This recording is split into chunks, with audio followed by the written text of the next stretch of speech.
Buenas tardes, bienvenidos a un nuevo capítulo de Literatura Pura y en este caso estaremos hablando sobre el movimiento barroco. Pero bueno, ¿qué es el movimiento barroco? Este es caracterizado por su exuberancia ornamental en los distintos ámbitos en los que se desarrolló. Surgió entre finales del siglo XVI y principios del siglo XVII en Occidente. Y los temas más utilizados en este movimiento son el amoroso, el mitológico, el religioso, entre otros. Ahora bien, para abordar mucho más acerca de este tema, trajimos a dos invitadas muy especiales que saben mucho acerca de este movimiento. Cada una nos va a extender la información desde el punto de vista literario y artístico. En Historia del Arte, Joelis, y, pues bueno, ¿por qué decidieron centrarse en estas carreras y en el movimiento barroco? Ahora sí, vamos a darle la bienvenida a la licenciada Joelis. Buenas, gracias por invitarme a esta entrevista. Bueno, por mi parte, lo que más me impactó sobre el movimiento barroco está centrado mayormente en el arte y la música, puesto que el barroco fue una corriente cultural de gran impacto que se extendió en Europa desde el siglo XVII. Este movimiento propio de la cultura occidental plasmó una nueva forma de concebir el arte, partiendo desde diferentes contextos históricos culturales. Esta nueva forma de expresar el arte se originó en la época en la que las muertes por las pestes eran frecuentes y en que la Iglesia Católica experimentaba su primera crisis. Por este motivo, en este contexto de revolución y muerte, surgió el barroco como una forma de representar los sentimientos como el amor, la furia o el dolor con mayor intensidad, pero también las formas de la espiritualidad como la fe, la paz y la misericordia. El cristianismo desde su lugar buscó convertir sus templos en espacios colmados de esculturas murales que inspiraban a fervor religioso. El barroco buscaba una representación verosímil de la realidad. Por eso, en la pintura y en la escultura se buscaban representaciones humanas muy similares a modelos reales. Sin embargo, las proporciones de los cuerpos humanos en muchos casos era exagerada. La exageración se utilizaba como una forma de crear movimiento y tensión, además de facilitar la expresión de las pasiones. Durante una larga temporada, el término barroco estuvo asociado a un sentido peyorativo. Era menospreciado por muchos artistas por ser considerado un tipo de arte engañoso, caprichoso y recargado en exceso. Sin embargo, el tiempo le dio su lugar a finales del siglo XIX. La sociedad lo revalorizó hasta ubicarlo en un pedestal. Esta disciplina alcanzó numerosas obras en diferentes campos artísticos, como la arquitectura, la pintura, la escultura, la música, la literatura, la decoración, entre otros.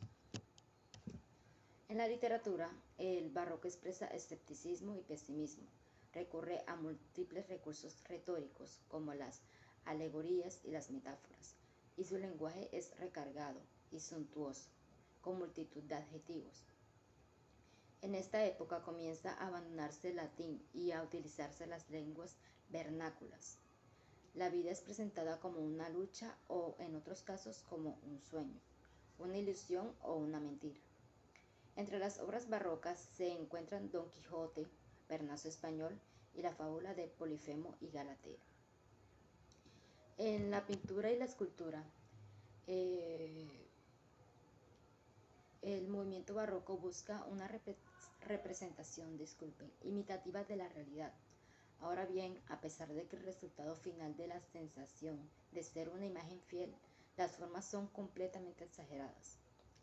En la escultura, los cuerpos suelen estar envueltos en telas que crean mayor dramatismo y permiten además crear contrastes entre colores y texturas. En estas dos materias aparece el efecto claro-oscuro, que es el contraste entre zonas iluminadas y oscuras.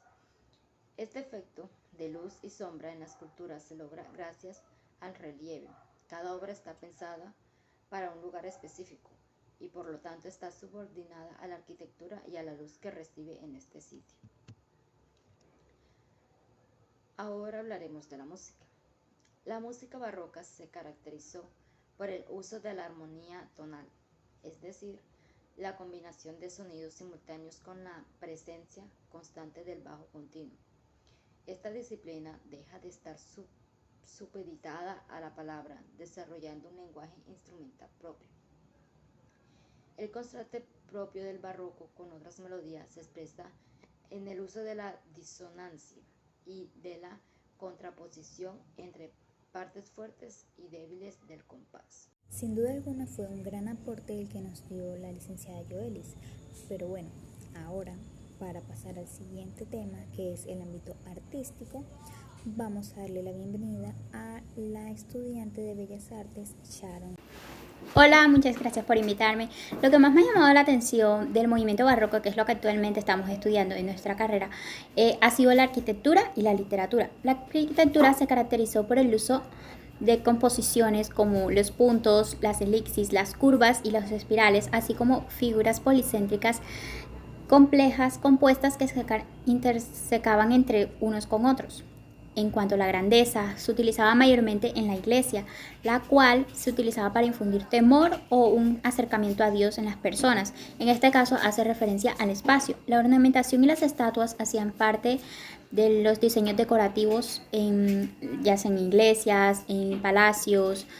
En cuanto a los techos pintados, se utilizaba más para que las personas creyeran que lo que estaba en físico va más allá, tiene una profundidad más allá de lo tangible.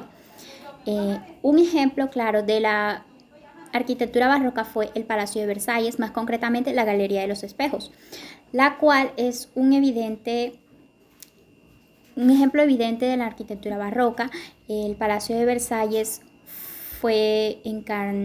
encarnó la cumbre del arte y el diseño en el barroco tardío. Aunque el palacio está inspirado en el estilo barroco de Roma y de Italia, también se diseñó en un estilo claramente francés. La Galería de los Espejos fue diseñada por el arquitecto Louis Le Bau, el diseñador de interiores Charles Le Brun y el paisajista Andrew Lenotre. Encarna todas las cualidades del estilo barroco francés, tales como el diseño de curvas, las cúpulas altas, los techos pintados y la complejidad visual a través de la ornamentación. En cuanto a la literatura, se caracterizó más por el interés en el detalle y la exuberancia formal de aquella época. Es decir, se caracterizó por el uso excesivo de figuras literarias, tales como la adjetivación, la elipsis, la metáfora, el hiperbatón, la antítesis y el perífrasis. En cuanto a géneros, la literatura da continuidad al Renacimiento, que sin embargo tuvo un desarrollo novedoso en la dramaturgia, particularmente en las formas de la comedia y la tragicomedia. Sus corrientes más importantes fueron el culteranismo o gongorismo, que fue aquel que valoró la forma sobre el contenido, es decir, que fue más rico en figuras retóricas y referencias literarias cultas. Su principal representante fue Luis Góngora. El conceptualismo valoró el contexto tanto como el contenido del contexto, tanto como la forma. Se basaba en la exposición de ideas o conceptos mediante el ingenio verbal. Su representante fue Francisco de Quevedo. Entre los tópicos de la literatura están el mundo como teatro, el mundo al revés, el homo homini lupus, que se basaba en la creencia del hombre como un lobo, la militia amoris, la fortuna cambiante, el memento mori, que se creía en que la muerte era lo último que había en esta vida, que era algo ya que estaba presente en nuestra vida, el tempo fugit, que se utilizaba para que las personas vivieran su vida como tal, tuvieran sus objetivos, sus realizaciones y a pesar de que creyeran que la muerte ya estaba aquí, vivieran su vida como tal. Está el Colibrirgo Roses o Corta las rosas doncella, que se utilizaba para que las mujeres o doncellas en esa época vivieran su vida como tal. Y el Carpe Diem, que se utilizaba para que las personas vivan su vida en plenitud. Muchas gracias. Y bueno, para concluir, ya teniendo en cuenta las opiniones brindadas por nuestras invitadas, podemos demostrar lo importante que es el movimiento barroco, el cultismo, el sarcasmo y su forma de ser representado o expresado a través de la crítica satírica, en figuras literarias así como en la poesía. Esperamos les sea de gran ayuda y nos vemos en un próximo capítulo. Bueno, esto fue todo por hoy. Gracias por atender a dicha información. Y recuerden, soy Mariana Llanes y esto es Literatura Pura.